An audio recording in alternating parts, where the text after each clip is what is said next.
السلام علیکم پیارے دوستو، آج ہم آپ سبھی کے لیے حضرت مولانا قاری حنیف ملتانی صاحب کا ایک بہت ہی پیارا بیان لے کر حاضر ہوئے ہیں۔ بہت ہی پیارا بیان ہے دوستو، گزارش ہے اس بیان کو پورا سنیں۔ آئیے چلتے ہیں اس بیان کی اور۔ جس اسلام اور ایمان اور قرآن اور نبی کریم صلی اللہ علیہ وسلم کے فرمان کا سن 46 میں مسلمانوں سے وعدہ کیا گیا تھا، وہ خواب آج تک شرمندہ تعبیر نہ ہو سکا۔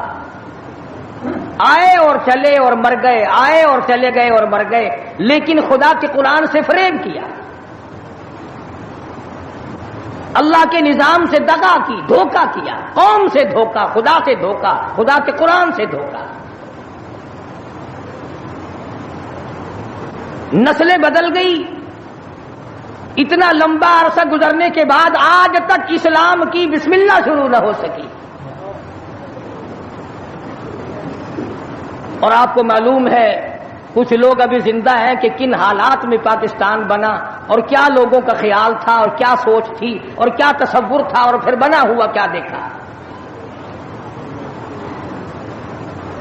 علماء اکرام نے ہمیشہ جدوجہد کی، علماء حق نے ہمیشہ للکارا۔ انہوں نے یہ آواز نکالی کہ مولوی آپس میں لڑتے ہیں، ہم کون سے مولوی کا اسلام نافذ کریں۔ قطب عالم حضرت مولانا احمد علی صاحب لاہوری سب قید رحمت اللہ علیہ نے 52 علماء کی کمیٹی کراچی میں بٹھا کر شیعہ، سنی، دیوبندی، بریلوی، اہل حدیث تمام علماء سے ایک دستاویز کرا کر ان کو تیار کر کے ان کے حوالے کر دی کہ آئین خدا بندی میں ہمارا کوئی اختلاف نہیں۔ تو علماء کی بات تو ختم ہو گئی۔ اب رہی بات یہ کہ وہ کون لوگ تھے جنہوں نے پاکستان بنایا اور کس طرح سے یہ ملک بنا۔ پیسے سے نہیں بنا، ان سرمایہ داروں اور ذمہ داروں سے نہیں بنا، یہ ملک نوابوں نے نہیں بنایا، جاگیرداروں نے نہیں بنایا، بلکہ اس ملک کی بنیاد میں ہزاروں نہیں لاکھوں آدمیوں کی جان لگی۔ سڑکوں پہ قافلے کٹ گئے، گاڑیاں پوری ٹرین کٹ گئی، لوگوں کو نماز جنازے نہ ملے، قبر نہ ملی، کفن نہ ملا، غسل نہ ملا۔ اور یہاں تک دیکھا گیا کہ بعض لوگوں کے سیریوں کو، کھوپڑیوں کو جنگلوں میں کتے گھسیٹے پھرے۔ اتنی جدوجہد اور اتنی قربانی کے بعد یہ ملک اللہ تبارک و تعالیٰ نے عطا فرمایا۔ ہر شخص کا یہ خیال تھا، ہر شخص کا یہ تصور تھا، ہر شخص کی یہ سوچ تھی کہ ہم وہاں پہنچیں گے، الحمدللہ وہاں ہمیں اسلامی نظام ملے گا، قرآن کا قانون ملے گا، اللہ کی کتاب کا قانون ملے گا، محمد عربی صلی اللہ علیہ وسلم کا دستور ہمیں ملے گا۔ لیکن جب یہاں پہنچے اس وقت تو کیا ملتا، آج تک نہ ملا۔ قرآن کریم میں اللہ تبارک و تعالی جل شانہ نے اعلان کر دیا، الف لام میم احسب الناس، کیا لوگوں کا یہ خیال ہے، کیا لوگوں کا یہ گمان ہے، کیا لوگوں نے یہ تصور کر رکھا ہے، کیا لوگوں نے اپنے دلوں میں یہ بات بٹھا رکھی ہے، احسب الناس ان یترکوا ان یقولوا آمنا، یہ کہ اتنا کہنے پر چھوڑ دیے جائیں گے آمنا، ہم تو تیری ذات کو مانتے ہیں۔ اتنا کہنے پر چھٹکارا ہو جائے گا، موت کے وقت کامیاب ہو جائے گا آدمی، قبر کے وقت کامیاب ہو جائے گا، پلسرات پہ کامیاب ہو جائے گا، میدان حشر میں کامیاب ہو جائے گا، صرف اتنا کہنے سے آمنا، او پروردگار میں تو تیری ذات کو تسلیم کرنے والا تھا، میں تو تجھے ماننے والا تھا۔ اب آواز آتی ہے، ارے تم بھی دوستوں کو پرکھ کے دیکھتے ہو، رشتہ داروں کو آزما کر دیکھتے ہو، وَهُمْ لَا يُفْتَنُونَ، میں بھی تو تمہیں آزما کر دیکھوں گا، تم کیا کرتے ہو، زبان سے کیا کہتے ہو اور عمل کیا کرتے ہو۔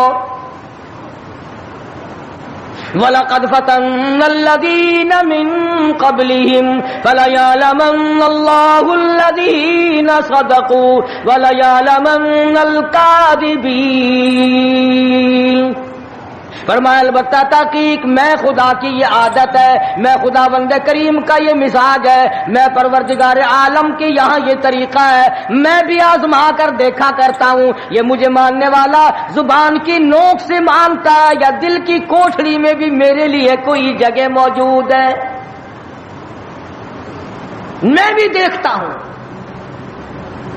لیکن آج حالات یہ ہیں، پروردگار عالم نے ہمیں پرکھا، ہمیں آزمایا۔ فرمایا وعد اللہ الذین آمنوا وعملوا الصالحات منکم، اللہ پاک فرماتے ہیں میرا ایمان والوں سے وعدہ ہے اور جو کام اچھا کرتے ہیں تم میں سے لیستخلفنہم فی الارض، میں ان کو زمین کی بادشاہت عطا کروں گا، ان کو ملکیت عطا کروں گا، ان کو میں دنیا کا اقتدار بخشوں گا، کما استخلف الذین من قبلہم، جیسا کہ میں نے پہلے لوگوں کو بھی آزمایا یوں ہی دے کر اقتدار۔ مگر ہم لوگ اقتدار کی نشے میں، کمانے کھانے کے نشے میں، تجارت کے نشے میں، زمین کے نشے میں، اپنی دولت کے نشے میں یہ سوچنا بھی بھول گئے کہ پروردگار عالم نے کتنا بڑا کرم کیا، کتنا بڑا فضل فرمایا کہ لوگوں کی قربانی سے یہ ملک بنا۔ گارے کی جگہ پاکستان کے جڑوں میں، بنیادوں میں جو گارا بن کر کے لگا ہے، رب ذوالجلال کی قسم اس میں پانی نہیں پڑا، مسلمانوں کا لہو لگا ہے۔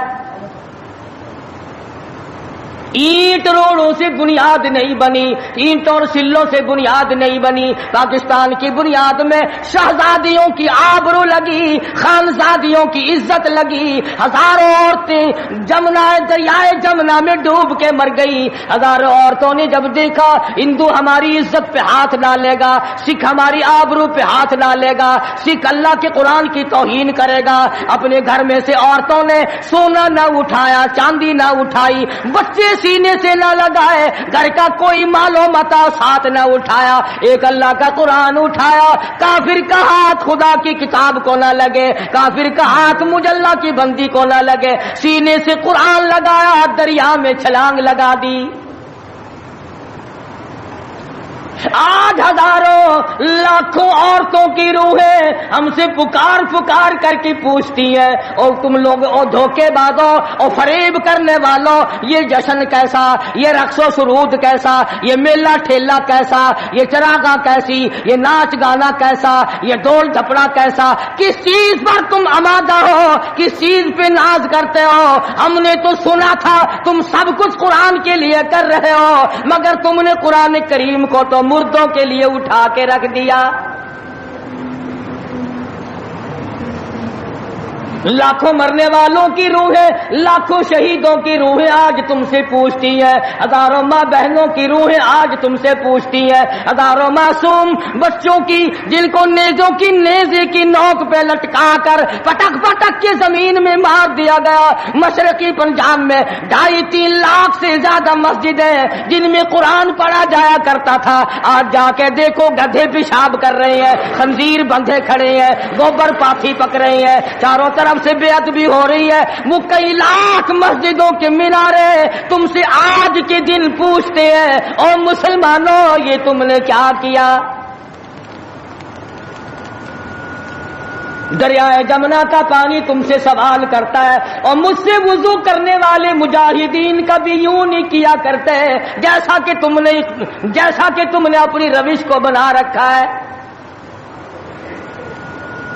اور پھر ویسے بھی ایک گھر میں میت پڑی ہو اور دوسرے گھر میں شادی ہو اور وہ باجا بجائیں تو علاقے کے لوگ یوں کہیں گے یہ بڑے سنگ دل ہیں، یہ بڑے پتھر دل ہیں، یہ بڑے احمق لوگ ہیں، برابر میں موت ہے، برابر میں قضیہ ہے، برابر میں فوتگی ہے، اور یہ ناچ رہے ہیں۔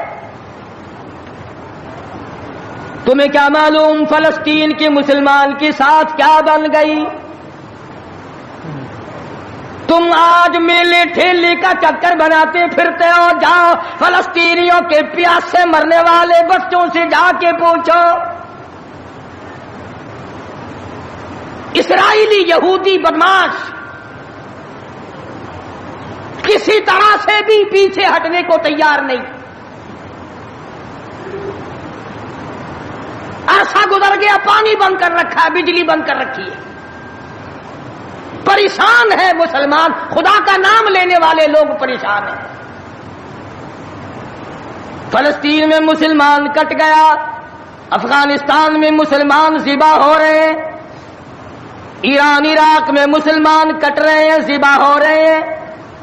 سری لنکا جیسا ملک بدھ مذہب رہنے والے لوگ جو کیڑی کو مارنا بھی برا جانتے ہیں مگر مسلمان کو کاٹ رہے ہیں.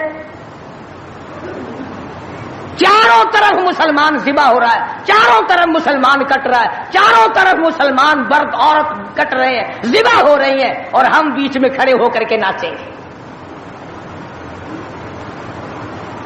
کھیل تماشا اس قوم کا مزاج نہ بناؤ. تماشا دیکھنے والوں تماشا خود نہ بن جانا.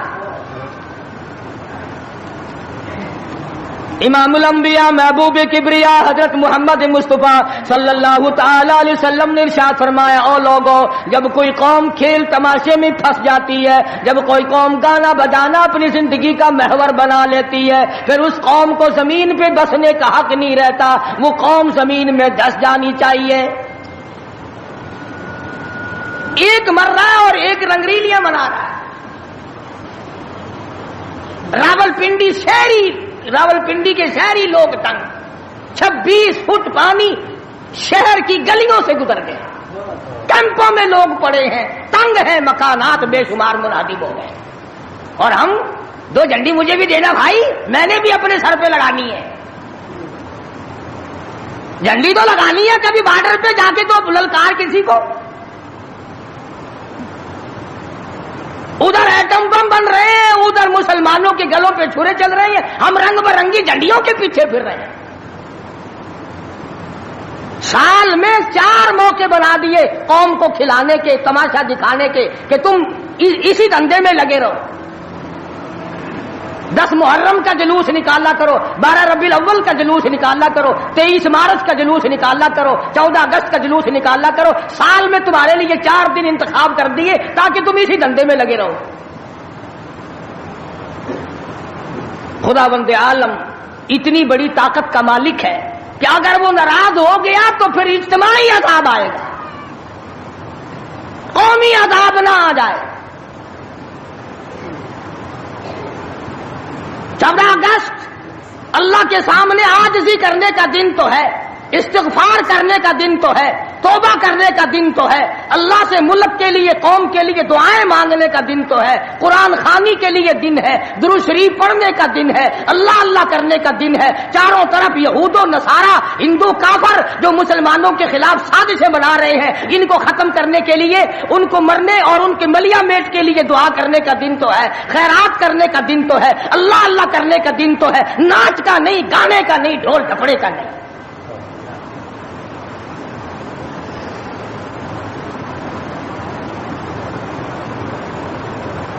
ترقی اس کا نام نہیں کہ فلاں جگہ اونٹوں کی دوڑ ہو گئی، فلاں جگہ گھوڑوں کی دوڑ ہو گئی، فلاں جگہ لوگوں کی دوڑ ہو گئی اور فلاں جگہ چھوکروں کی دوڑ ہو گئی.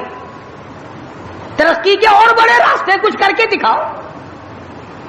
اللہ پاک جل شانہ نے اعلان کر دیا، لوگوں قال ساربکم ان یہلک عدوکم وَيَسْتَخْلِفَكُمْ فِي الْأَرْضِ فَيَنْظُرَ كَيْفَ تَعْمَلُونَ. اللہ پاک فرماتے ہیں تم یوں نہ سمجھا کرو کہ تم تخت پہ بیٹھ گئے تو مجھ سے چھپ گئے. شہنشاہ ملک کے مالکوں، تخت و تاج کے مالکوں، یہ نہ سوچا کرو کہ یہاں بیٹھ کر اب خدا کی نظر ہم پہ نہیں پڑتی. فرمایا میری وہ ذات ہے لمن الملک اليوم، میں وہ ہوں، پوچھوں گا کون ہے آج کے دن دم مارنے والا. اليوم تجزا کل نفس بما کسبت، کسی پر ظلم نہیں کیا جائے گا، کوئی بول نہیں سکے گا، جواب نہیں دے سکے گا. کیوں؟ دربار الہی ہوگا. کہتا وہ ایسی روب کی جا ہے کہ دربار الہی میں ہزاروں سر بلندوں کا عزیزوں سر جھکا ہوگا. بڑوں بڑوں کے سر جھک جاتے ہیں، اپنی مرضی سے نہ جھکے تو خدا جھکا دیتا ہے. فرمایا یہ تمام کا تمام نظام میری طرف سے چلتا ہے. تم عارضی ہو، تم جیسے پہلے کئی آئے اور کئی چلے گئے، تم بھی نہیں رہو گے. اللہ پاک نے فرمایا باقی رہے گی میری ذات. اس لیے ہوش کر کے ہر آدمی کو قدم اٹھانا چاہیے، تاجر کو بھی، پیر کو بھی، مولوی کو بھی، افسر کو بھی، تمام لوگوں کو ہوش کر کے قدم اٹھانا چاہیے. کوئی ایسی صورت نہ ہو جس سے خامخواہ ہم عذاب میں گرفتار ہو جائیں. حضرات صحابہ اکرام رضوان اللہ تعالی علیہم اجمعین انہی چیزوں سے ڈرا کرتے تھے. خود مدنی کریم صلی اللہ تعالی علیہ وسلم کا یہ حال ہے. راستے میں پڑی ہوئی کھجور آپ نے اٹھا کر منہ میں ڈال لی. سیدہ فرماتی ہیں ہماری اماں ام المومنین رضی اللہ تعالیٰ عنہ کہ ساری رات حضور کو نیند نہ آئی. میں نے بار بار پوچھا کیا بات ہے، کوئی تکلیف ہے؟ فرمایا نہیں. پھر نیند کیوں نہیں آتی؟ فرمایا راستے میں کھجور پڑی تھی، میں نے اٹھا کر اس لیے منہ میں ڈال لی ضائع نہ ہو جائے. اب مجھے یہ بات تنگ کر رہی ہے، نہ معلوم کسی کا حق نہ ہو اور میرے حلق کے نیچے چلا گیا. قیامت میں اگر مطالبہ کیا تو میں کیا جواب دوں گا؟ سیدنا فاروق اعظم رضی اللہ تعالیٰ عنہ کا زمانہ آیا. آپ نے اہل مدینہ کو اکٹھا فرمایا اور فرمایا کہ تم جانتے ہو میں تجارت کرتا تھا اور آج تم نے مجھے ایک کام میں مشغول کر دیا خلافت کے. اب میرے گزر اوقات کی کیا صورت ہوگی؟ تو تمام صحابہ کرام نے، اہل مدینہ نے یہ فیصلہ کیا کہ متوسط درجے کا جو کھانا ایک عام آدمی کھا سکتا ہے اتنا وظیفہ مقرر ہو جائے. چنانچہ فاروق اعظم رضی اللہ تعالیٰ عنہ کا وظیفہ مقرر ہو گیا.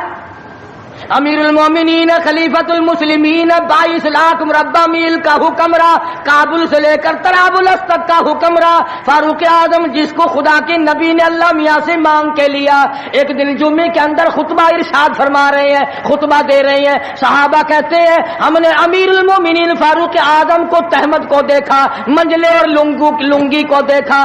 ایک لنگی میں ایک چادر میں 12 پیوند لگے ہوئے تھے. 12 پیوند، 22 لاکھ مربع میل کا حکمراں، اس کے تہمند میں 12 پیوند ہے. ایک پیوند چمڑے کا بھی ہے. آج تو پیوند لگانا ہمارے یہاں عیب بھی ہو گیا. کون اس بات کا خیال کرتا ہے؟ ایک اور جمعے میں دیر سے تشریف لائے فاروق اعظم رضی اللہ تعالیٰ عنہ. لوگوں نے عرض کیا کہ آپ نے دیر کی. فرمایا یہ کپڑے جو تمہارے سامنے پہن کر آیا ہوں میرے پاس یہی کپڑے ہیں، یہ دھوئے تھے، خشک نہ ہوئے تھے، اس لیے آدھے گیلے آدھے سوکھی پہن کر آ گیا ہوں. دیر اس لیے ہو گئی، میں بادشاہ ہوں، میں امیر المومنین ہوں، میں خلیفہ ہوں، میں مدنی کریم صلی اللہ علیہ وسلم کا جانشین ہوں، تمہارا امیر اور امام ہوں، لیکن غریب اتنا ہوں کہ یہی کپڑے ہیں میرے پاس جو تمہارے سامنے پہننے کھڑا. ادھر ہمارا حال دیکھ لو کیا بنا ہوا ہے. جس ملک کا چوڑا بھی بے ایمان ہو وہ ملک ترقی کیسے کرے گا؟ صفائی کرنے والا بنگی 4 دن تک چکر نہیں لگاتا. پوچھے کون؟ جب ہم سارے تقریباً کانے ہیں تو سوال کون کرے گا؟ ہم سے پوچھے گا کون؟ آپ مارکیٹ میں بیٹھ کر چوری کرتے ہیں، ہم مولوی غلط مسئلے بتا کر مسجد میں چوری کرتے ہیں، افسر عدالت میں قانون کی چوری کرتا ہے، ڈاکٹر اسپتال میں چوری کرتا ہے. اس کا یہ مطلب ہوگا کہ ہم سب چور نہیں؟ صحیح مسئلہ بتلاؤ تو مولوی کی تنخواہ 6 مہینے نہیں ملتی، 1 مہینے کی. کون صحیح بات کو برداشت کرے؟ متولی صاحب اگر مسئلہ پوچھے نا بیچارے مولوی کو کہنا پڑتا ہے ہاں جی چلو مسئلہ تو یوں ہے پر جو آپ کہتے ہیں وہ بھی ٹھیک ہو سکتا ہے. اس لیے اگر یوں نہ کہے تو پھر مسجد میں کیسے کہے گا؟ سیدنا فاروق اعظم رضی اللہ تعالیٰ عنہ کھانا کھا رہے ہیں، ایک بہت بڑا امیر آدمی آ گیا، فاروق اعظم نے فرمایا آؤ کھانا کھا لو۔ انہوں نے کھانا کھانا شروع کر دیا، صحابی ہے وہ بھی، امیر آدمی ہے صحابی۔ فاروق کے دسترخوان سے لقمہ اٹھا کر جب منہ میں ڈالا، قسم کھا کر کہتا ہے بغیر چھنے ہوئے آٹے کا لقمہ تھا، جو کی روٹی تھی، چبا چبا کر تھک گیا مگر وہ حلق سے نیچے نہیں جاتا تھا۔ امیر المومنین کا کھانا ہے، بادشاہ وقت کا کھانا ہے، نبی کے جانشین کا کھانا ہے۔ انہوں نے کہا اے فاروق، چھنا ہوا آٹا بھی تو آپ کھا سکتے ہیں، ایسا کیا عذاب آ گیا کہ چھنے ہوئے آٹے کی روٹی نہیں کھائی؟ تو فوراً بول اٹھے، اللہ کی کروڑ رحمت نازل ہو ان اللہ والوں پر۔ فرمایا بھائی کیا ہر مسلمان جو بھی لا الہ الا اللہ محمد رسول اللہ پڑھنے والا ہے، ہر مسلمان کو چھنے ہوئے آٹے کی روٹی مل سکتی ہے؟ میری حکومت اتنا وزن برداشت کر سکتی ہے کہ ہر آدمی کو چھنے ہوئے آٹے کی روٹی ملے؟ انہوں نے کہا نہیں۔ فرمانے لگے جب تک ہر آدمی کو نہ ملے فاروق، کون ہوتا ہے جو چھنے ہوئے آٹے؟ یہ چاروں صحابہ عشرہ مبشرہ میں سے ہیں، جلیل القدر صحابہ ہیں، حضور صلی اللہ علیہ وسلم کے پیارے صحابہ ہیں، حضور کے چہیتے صحابہ ہیں۔ آپس میں چاروں بیٹھ کے بات کرنے لگے، یارو کمال ہو گیا، ہمارا امیر ہو، ہمارا بادشاہ ہو، ہمارا خلیفہ ہو اور اتنا تنگ، اتنی تنگ دستی میں زندگی کٹ رہی ہو۔ تو وہ کہنے لگے کہ پھر کیا ترکیب ہو؟ ان سے کہا جائے کہ کچھ وظیفہ بڑھا لو، کچھ اپنا خرچہ بیت المال سے بڑھا لو۔ کسی کی جرأت نہ ہوئی۔ ایک صحابی نے مشورہ دیا کہ یوں کرو، سیدہ حفصہ رضی اللہ تعالی عنہا فاروق اعظم کی بیٹی ہیں اور محمد عربی سب کہہ دو صلی اللہ علیہ وسلم کی گھر والی ہے، ان سے جا کر درخواست کرو، بیٹی اپنے ابا سے کہے گی شاید بات بن جائے، یعنی فائدہ بھی فاروق کا ہو، مطلب کی بات بھی فاروق اعظم کی ہو، مگر کہنے کو کوئی تیار نہیں، اتنا ڈر ہے کہ یہ اپنے مطلب کی بھی نہیں سنے گا۔ آج کل تو ہمیں بنا کے لانے پڑتے ہیں کہ پہلے ہمیں کوئی مولانا کہنے والا ملے، فلاں صاحب کہنے والا ملے، شاہ صاحب کہنے والا ملے، 7 چمچے لے جانے پڑتے ہیں۔ فاروق اعظم رضی اللہ تعالیٰ عنہ اپنی لگتے جگر سیدہ حفصہ رضی اللہ تعالیٰ عنہ سے ملاقات کے لیے گئے۔ حضرت حفصہ رضی اللہ تعالیٰ عنہ نے عرض کر دیا ابا جان یہ کیا حالت بنا رکھی ہے، یا یہ کیا پریشانی کی حالت ہے، یہ کیا تنگی کی حالت ہے، آپ کچھ وظیفہ بڑھا لیں، آپ کچھ اپنا خرچہ بڑھا لیں، اس لیے کہ مسلمان لوگ اس حالت کو دیکھنے کے لیے تیار نہیں۔ اب تو کہہ دینا چاہیے تھا کہ بھی جو کچھ وہ بڑھانا چاہیں بڑھا دے، تنگ تو میں واقعی ہوں۔ فرمایا اے حفصہ تو ان لوگوں کے نام بتا جو تیرے پاس فرمائش کرنے آئے تھے، اور فرمایا سب سے پہلے او حفصہ او میری لگتے جگر، اے میری بیٹی تیرے سامنے زندگی گزری ہے محمد عربی صلی اللہ تعالی علیہ وسلم کی، تو حضور اکرم صلی اللہ علیہ وسلم کا کھانا بتا۔ حضرت حفصہ کہنے لگی ابا جان میں محمد کریم صلی اللہ علیہ وسلم کی روٹی پکایا کرتی تھی، آٹا سامنے رکھ کر پھونک مار دیا کرتی تھی، جتنا گھاس اڑ گیا باقی بیچ میں پکایا کرتی تھی، اور فرماتی ہے زیتون کے تیل کا ڈبہ رکھا ہوا تھا، تیل ختم ہو چکا تھا، ایک دن میں نے نیچے کی تل چھٹی گاد نکال کر روٹی کے اوپر چپڑ دی، آپ صلی اللہ علیہ وسلم نے نوش فرمائی، فرمایا حفصہ آج روٹی بڑی مزیدار لگی ہے، اور فرمانے لگے ثم لتسألن یومئذ عن النعیم۔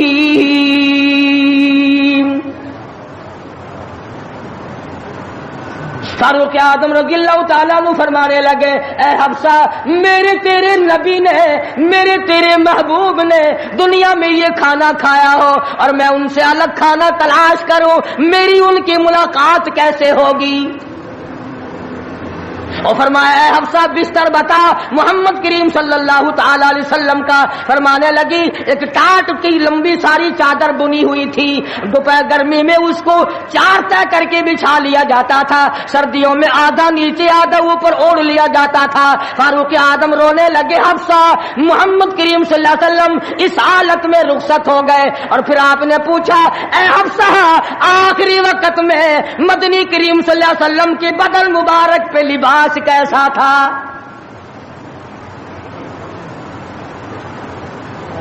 وہاں لباس کی حالت, کھانے کی حالت یہ ہے, یہاں بنگلوں کی گنتی نہیں, کوٹھیوں کی گنتی نہیں.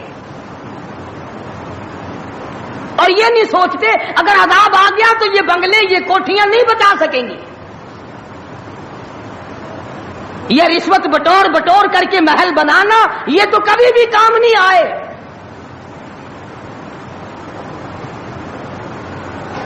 لوگوں کے ذہن کو گندا کرنے کے لیے طریقہ کار بنا رکھے. خدا کی بات پرس سے کون پیچھے رہ سکتا ہے؟ جب وہ پکڑتا ہے پھر توبہ کی مہلت نہیں دیتا. فرعون کے سر میں 400 سال تک درد کبھی نہیں ہوا, نزلہ کبھی نہیں ہوا. فرمایا حتی اذا ادرکہ الغرق,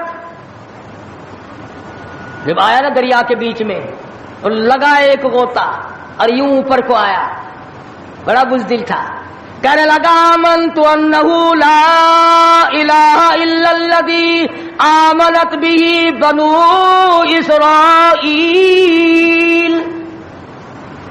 وانا من المسلمین. میں رب العالمین کو مانتا ہوں, میں بنی اسرائیل کے رب کو مانتا ہوں. آواز آئی جبریل اس کے منہ میں گانا ٹھونس دے. یہ اب مجھے ماننے لگا ہے جب میں نے پکڑ لیا. میری پکڑ کے وقت ماننا یہ تو کہ ماننا نہ ہوا. کوٹے میں کتنا بڑا عذاب آیا, سینکڑوں آدمی مر گئے, کتنے لاپتہ ہو گئے.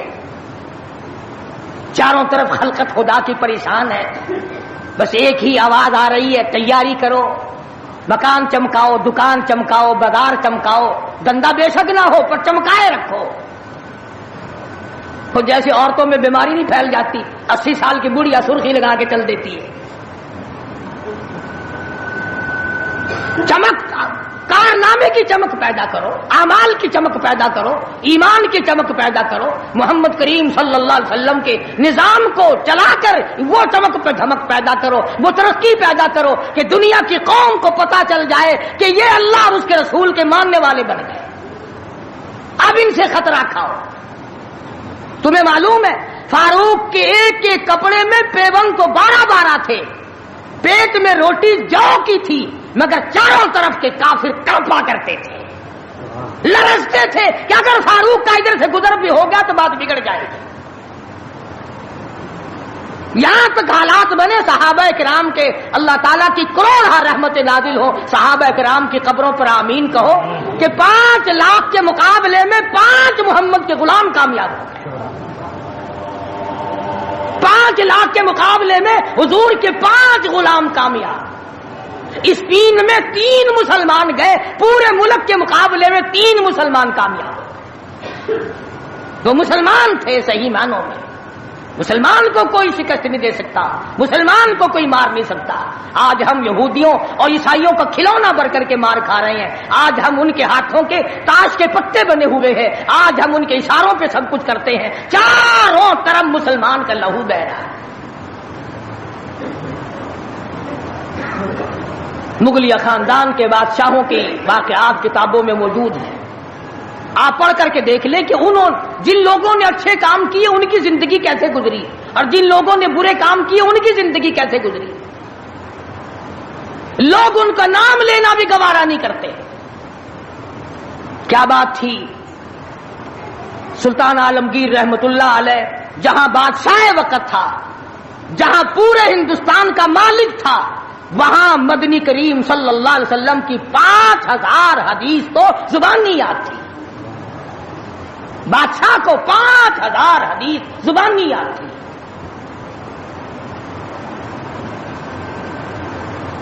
سلطان صلاح الدین خلجی رحمہ اللہ بادشاہ گزرا ہے. ہمارے یہاں عربی مدارس میں ہدایہ کتاب پڑھائی جاتی ہے 2 سال میں. پڑھنی آتی ہے, سمجھی تو کیا جائے گی.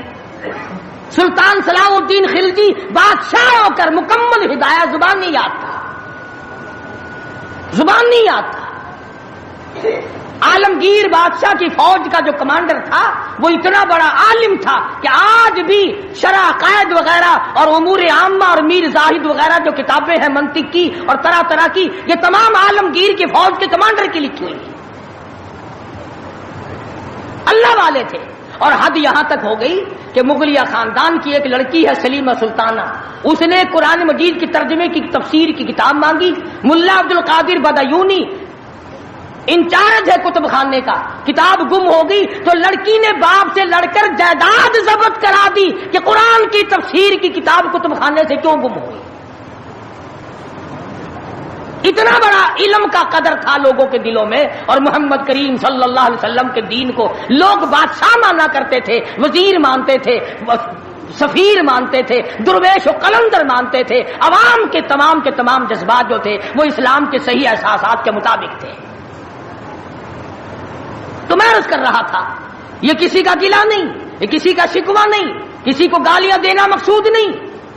اگر اتنی بات کہہ دوں تو کوئی بیجا نہ ہوگا کہ حرف آئے نہ کہیں, حرف آئے نہ کہیں ان کی مسیحائی پر, حرف آئے نہ کہیں ان کی مسیحائی پر.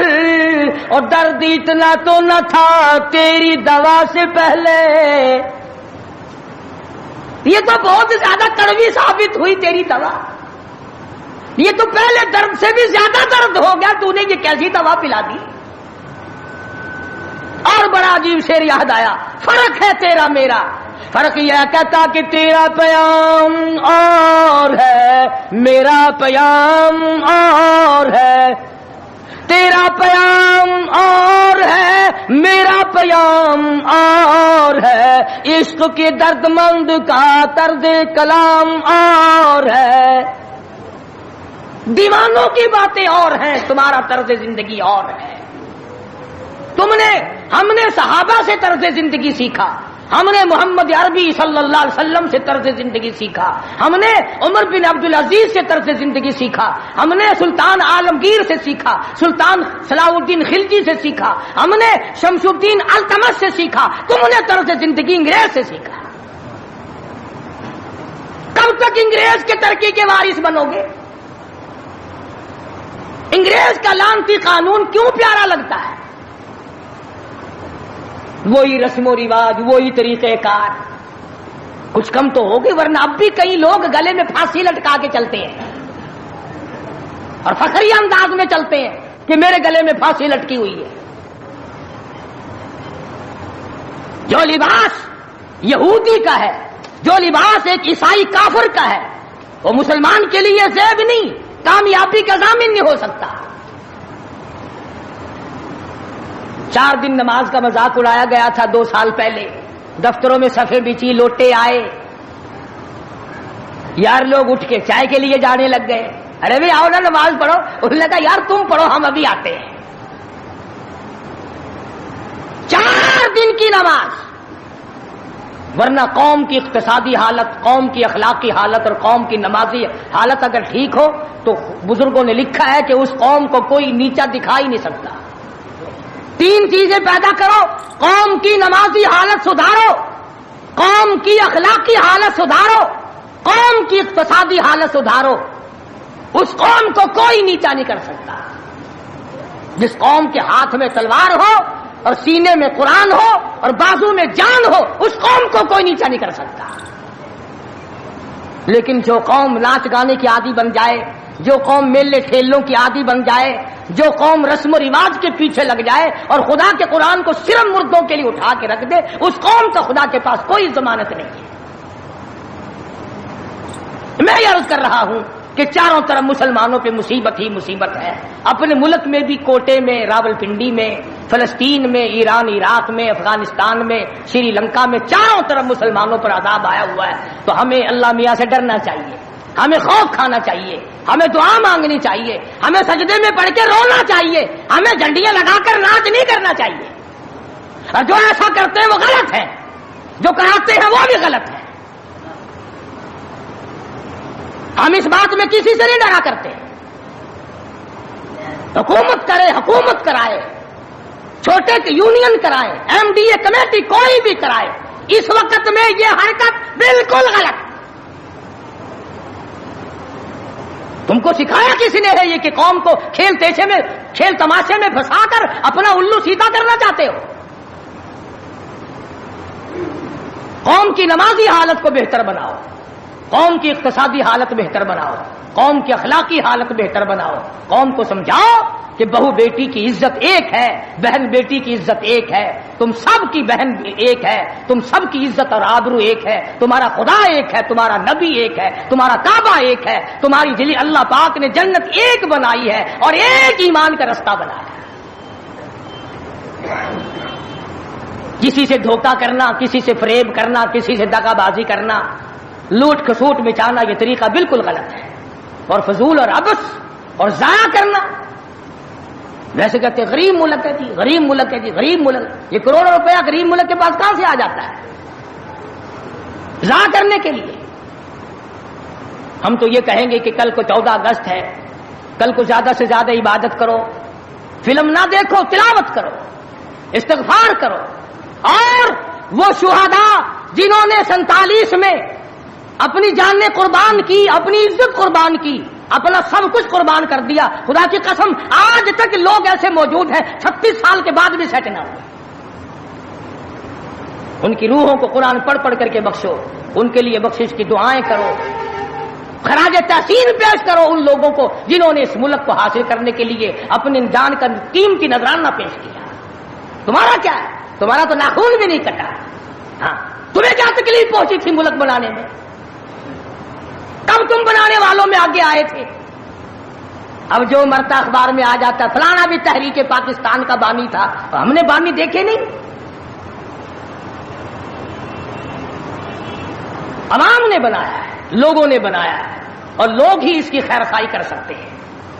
اور لوگوں کو چاہیے کہ ایک اور بات میری سن لو آخری، اگر یہ ملک نہ رہا تو پھر مسلمانوں کو روئے زمین پہ جگہ ملنی مشکل ہو جائے گی۔ جغرافیائی حیثیت سے اس کا محل وقوع ایسا ہے کہ یہ مسلمانوں کے پاس رہا تو چاروں طرف کے مسلمانوں کو ساتھ آئے گا، اور یہ بچے گا خدا کے قرآن کے صدقے میں، یہ بچے گا نبی کے لائے ہوئے فرمان کے صدقے میں، یہ ہماری کوششوں سے یا ہمارے ہے زیادہ ہتھیار بنانے سے نہیں بچتا ہے۔ تو اس لیے قرآن مجید کو جگہ دو، اسلام اور ایمان کو جگہ دو، قرآن کا جھنڈا بلند کرو، ایمان کا جھنڈا بلند کرو۔ آؤ 14 اگست کو مل کر سب دعا کریں کہ ہم آئندہ جھوٹ نہیں بولیں گے، ہم آئندہ رشوت نہیں لیں گے، ہم آئندہ کسی سے دغا نہیں کریں گے، ہم کم نہیں تولیں گے، ہم کم نہیں ناپیں گے، ہم ملاوٹ نہیں کریں گے، ہم غلط مسئلے بتا کر لوگوں کے ایمان کا بیڑا غرق نہیں کریں گے۔ پھر تو ہمارے لیے یہ بڑا بہترین دن ہے۔ اور اگر ہم ان تمام چیزوں میں سے کچھ بھی چھوڑنے کو تیار نہیں، پھر اس دن کی کوئی حیثیت نہیں، پھر کھیل تماشے کا دن ہے اور کچھ نہیں۔ خدا بند عالم نے صاف لفظوں میں فرما دیا کہ ان یترکوا ان یقولوا آمنا، کہ صرف اتنا کہنے پر نجات نہیں ہے کہ اے خدا ہم تیرے ماننے والے ہیں، بلکہ اس کہنے کے بعد اس کے پورے فرمان کو ماننا پڑے گا۔ شکل حضور کے فرمان کے مطابق نبی کی شکل کے ساتھ شکل ملانی پڑے گی، نبی کے لباس کے ساتھ لباس ملانا پڑے گا، نبی کے لائے ہوئے قرآن کو دل و دماغ میں، گھر معاشرے میں، محلے اور کچہری میں جگہ دینی پڑے گی۔ یہ کوئی طریقہ نہیں کہ آگے پیچھے سارے کام یہودیوں والے، عیسائیوں والے، جب کوئی مر جائے تو سارے مسلمان لاؤ قرآن پڑھو، قرآن پڑھو، قرآن پڑھو۔ تو قرآن بھی کہتا تو ہوگا کہ مرے بغیر میرا بھی کہیں ٹھکانہ ہی نہیں، جب کوئی مر جائے تو پھر راستہ ملتا ہے۔ تو ایسی صورت میں ہم مسلمانوں کو بڑا سوچ کے چلنا چاہیے۔ مسلمانوں اپنی تاریخ پڑھا کرو، احمد شاہ ابدالی کی تاریخ پڑھو، شہدائے بالاکوٹ کی تاریخ پڑھو، مغلیہ خاندان کے بہادروں کی تاریخ پڑھو کہ وہ کیسے لوگ تھے، عمر بن عبدالعزیز کی تاریخ پڑھو، سیدنا خالد بن ولید کی تاریخ پڑھو، سیدنا امام حسین رضی اللہ تعالیٰ عنہ کی تاریخ پڑھو، حضرت علی رضی اللہ تعالیٰ عنہ کی تاریخ پڑھو۔ ہمارے جو اسلاف تھے وہ بہت کچھ تھے، اور خدا کی قسم دنیا نے ان کو مانا ہے۔ تم بھی مان جاؤ کامیاب ہو جاؤ گے، پوری دنیا نے ان کو، جنہوں نے ان کی اقتدا نہیں کی انہوں نے بھی مانا کہ صحیح یہ تھے، ہم غلطی پہ تھے۔ تو اگر ہم مان لیں گے تو الحمدللہ ہم کو بھی اللہ پاک کامیاب فرما دیں گے۔ تو میں نے یہ کچھ بغیر تیاری کے عرض کر دیا۔ جن لوگوں کو زیادہ شوق ہو 14 اگست کی کیسٹ سننے کا، پچھلے سال میں نے بہت کچھ بیان کر دیا تھا، یہاں بچوں کے پاس باہر 14 اگست کی کیسٹ بھی میں نے بھی پوچھا تھا، جس کو زیادہ شوق ہو 14 اگست کی کیسٹ سننے کا وہ یہاں باہر سے لیتا جائے اور سوچ لے اور سمجھ لے اور یاد کر لے کہ پاکستان کیسے بنا، کن لوگوں نے بنایا، کون لوگ تھے بنانے والے۔ پاکستان بنانے والے یہ نہیں، جن کے سروں پہ ٹوپ رکھے ہوئے ہیں یہ کہاں تھے بنانے والے؟ یہ جو آکڑے ہوئے پجامے پہننے پھرتے ہیں انہوں نے کب بنایا؟ ہم تمام کے تمام لوگ جب اللہ پاک کی حضور میں دعا کریں گے اللہ پاک مسلمان کی سنتا ہے۔ جو 14 اگست کی شوق والے کیسٹ والے لوگ لے جائیں، اور آخری جمعے کی الوداعی موت کا منظر جو کیسٹ ہے وہ بیوی بچوں کو اور گھروں میں اور رشتہ داروں اور عزیز و اقربا کو بڑی بہترین ہے۔ اللہ پاک ہدایت کے اسباب پیدا کر دے۔ اگر تیری کوشش سے ایک بیٹی کو نماز کی توفیق ہو گئی، خدا کی قسم کروڑوں روپیہ مل جائے تو اتنا کامیاب نہیں ہوتا۔ کیا جل گیا؟ اللہ تبارک و تعالی ہم سب کا حامی و ناصر ہو اور ساری مسلمان قوم کا پوری دنیا میں نگہبان اور محافظ بن جائے۔ وآخر دعوانا الحمدللہ رب العالمین۔ اللهم صل وسلم وبارك على سيدنا مولانا محمد النبي الأمي الهاشمي وعلى آله وأصحابه برة الكرام۔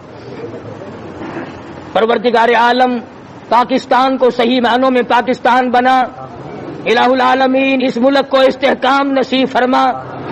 یا اللہ پاکستان کو پائیدار اور مضبوط بنا۔ یا اللہ اس ملک میں خدائی نظام جاری فرما۔ یا اللہ قرآن مجید کا نظام جاری فرما، محمد کریم صلی اللہ علیہ وسلم کا لایا ہوا نظام جاری ساری فرما۔ یا اللہ انگریز کے کالے قانون کو مٹا، کفریہ نظام کو مٹا۔ یا اللہ جو اس راہ میں رکاوٹ بنتے ہیں، قرآن نہیں آنے دیتے، انگریز کے قانون کو چلایا چاہتے ہیں، ان کو ہدایت عطا فرما۔ ان کے مقدر میں اگر ہدایت نہیں تو ایسے لوگوں سے پاکستان کی زمین کو پاک فرما دے۔ الہ العالمین پاکستان کو چوروں سے بچا، رشوت خاروں سے بچا۔ یا اللہ جو پاکستان کو تباہ کرنا چاہتے ہیں تو ان کو برباد کر دے۔ یا اللہ پوری دنیا کے مسلمانوں کی غیب سے نصرت فرما۔ یا اللہ فلسطین کے مسلمانوں کی غیب سے اعانت فرما۔ یا اللہ وہ مظلوم مسلمان ہر طرف سے گھرے ہوئے پریشان ہیں، خداوندہ رحم فرما، ان سب پہ کرم فرما، افغانستان کے مجاہدین کو کامیاب فرما۔ یا اللہ یہ ایران عراق جھگڑا مسلمانوں کا آپس میں خام خواہ اٹھا ہوا، ان کو ہدایت عطا فرما، ان کو سمجھ عطا فرما۔ یا اللہ پوری دنیا کے مسلمانوں کی جان مال عزت آبرو اور ایمان کی حفاظت فرما۔ یا اللہ سب بیماروں کو شفا عطا فرما۔ کئیوں نے کہا جو بستیوں میں قریب قریب بیمار ہیں، یا اللہ سب کو شفا عطا فرما۔ دور کے نزدیک کے جتنے بھی ہیں، ایک ساتھی نے بتایا کہ 10 مہینے کی بچی 2 مہینے سے بیمار ہے، اللہ پاک اپنے خزانے سے صحت عطا فرمائے، سب کے دکھ دردوں کو دور فرما۔ یا اللہ ناچ گانے سے بچا، رسم و رواج سے بچا، رقص و سرود کی محفلوں سے بچا، میلوں ٹھیلوں سے بچا۔ یا اللہ ہمیں قرآن اور درود شریف کی توفیق عطا فرما، کلمے اور استغفار کی توفیق عطا فرما۔ یا اللہ ہمیں عیسائیوں اور یہودیوں کے نظام سے بچا، ہمیں محمدی نظام عطا فرما۔ یا اللہ مرتے وقت کلمے اور ایمان کی دولت عطا فرما۔ یا اللہ کوٹے اور پنڈی میں جو ہمارے بھائی پریشان ہیں ان کی پریشانیوں کو دور فرما، ان کی تکلیفوں کو دور فرما۔ یا اللہ رحم کا معاملہ فرما، کرم اور فضل کا معاملہ فرما۔ الہ العالمین تمام مسلمانوں کے کاروباری حالت کو اچھا کر دے۔ یا اللہ سب کے روزی رزق میں برکت عطا فرما، وسعت عطا فرما۔ یا اللہ جس کے ذمہ قرض ہو ادا کرنے کی صورتیں پیدا فرما۔ یا اللہ ہمیں اور ہمارے ماشاء اللہ سبحان اللہ۔ تو دوستو بہت ہی خوبصورت بیان تھا، بہت ہی پیارا بیان تھا، بہت ہی اچھا بیان تھا۔ بیان فرما رہے تھے حضرت مولانا قاری حنیف ملتانی صاحب اپنے خوبصورت آواز اور خوبصورت انداز کے ساتھ۔ اللہ تعالی حضرت کی مغفرت فرمائے، آمین۔ تو آج دوستوں ملتے ہیں، اگر آپ کو ہمارا بیان اچھا لگا تو ہمارے اس ویڈیو کو لائک اور چینل کو سبسکرائب ضرور کریں، اور اپنے دوستوں رشتہ داروں میں ایک بار شیئر ضرور کریں، اور ہمیں کمنٹ کر کے بتائیں کہ آپ کو ہمارا بیان کیسا لگا، اور کمنٹ میں ماشاءاللہ ضرور لکھیں۔ تو آج دوستوں کل پھر ملتے ہیں ایک نئے بیان کے ساتھ، تب تک کے لیے آپ سبھی کو اللہ حافظ۔ السلام علیکم ورحمۃ اللہ وبرکاتہ۔